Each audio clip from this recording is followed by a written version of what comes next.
Hello everyone, welcome to another lesson in our beginner series. It's been a while since I posted here due to some issues, but we're back now. I'll try to remain consistent, over the next couple of weeks. See how we can try to round up this series and put out some really interesting stuff. All right, so now I think we've covered quite a lot already. We've talked about the scales, talked about most of those stuffs, and I want us to start learning about chords.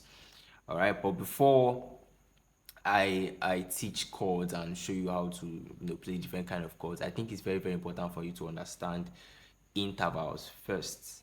You understand? So in this lesson we're going to be talking about intervals in music. Now, intervals, it's really purely theory and it's very broad, very vast, you know. And I'm not going to go very deep into it. I'm just going to touch or teach all you need to know about intervals to be able to play your basic triads and your basic chords. You understand? So basically, this lesson on intervals is just to prepare you for the lesson on triads and chords and all of that. So we'll be talking about intervals in this lesson. Now, what are intervals? Intervals simply refers to the distance between two notes on the keyboard or two musical notes. All right. So take two keys, two notes, whatever. Let's say C and D, for instance. I'm sorry, C and F. All right. So if we are going to look at the distance between these two notes, it's simply just the interval. You understand? So interval simply just means the distance between two musical notes. And now intervals are calculated using tones and semitones. Now, if you are watching this video and you've been following the series, you'll be familiar with those terms already, because I think I explained tones and semitones when I was talking about the major scale or something like that.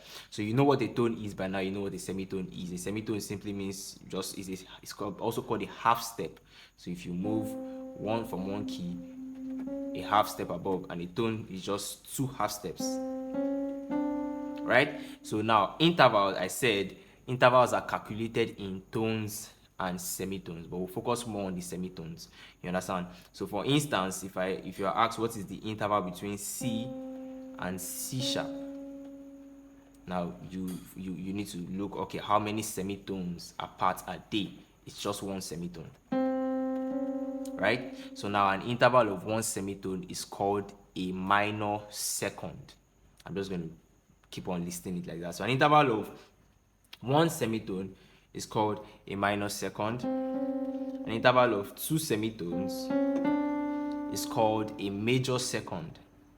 An interval of three semitones, or a tone and a semitone, three semitones, is called a minor third. Four semitones now is called a major third. Five semitones is called a perfect fourth. Just stay with me, please. It's called a perfect fourth interval. Now, 1, 2, 3, 4, 5, 6 semitones. It's called a tritone.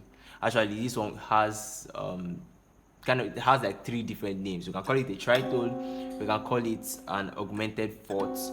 We can call it a diminished fifth. But let's just go with tritone, right? So seven semitones is called a perfect fifth interval. An interval of 8 semitones is called a minor sixth. An interval of 9 semitones is called a major sixth. Yes. 10 semitones is called a minor seventh. 11 semitones is called a major seventh. And 12 semitones is called an octave. All right.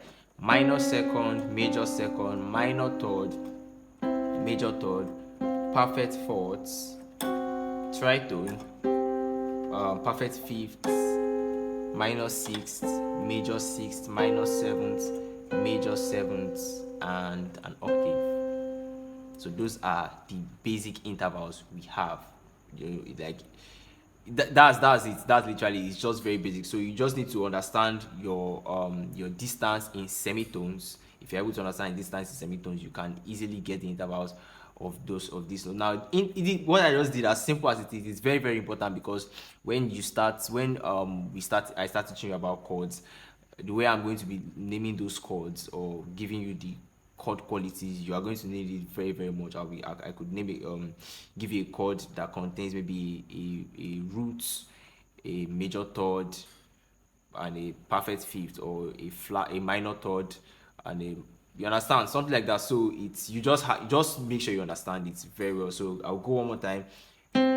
One semitone is a minor second, two semitones, major second, minor third, major third, perfect fourths, tritone or augmented fourth or diminished fifth, perfect fifth, minor sixth, major sixth, minor seventh, major seventh, and we have our octave. You understand? So you can just go on your own, just make sure you understand it very well. Do it all from start from different roots to understand it. You get? So what I did now is just, my root was the key of C. So you can take a different root. You can start from C sharp. So one semitone, that's this a C sharp minor second, major second, that's two semitones, minor third, major third. You understand? So start from different roots and just explore, and just make sure you understand this. Make sure it's very simple, like I said, but make sure you understand this very well to help your, or to ensure that your journey going forward is enjoyable and easy. All right, so that's pretty much everything I'll be talking about intervals. Maybe sometime in the future, when we really go deep into music theory, we might talk about it again. All right, but for now, that's all. See you in our lesson on chords. Cheers.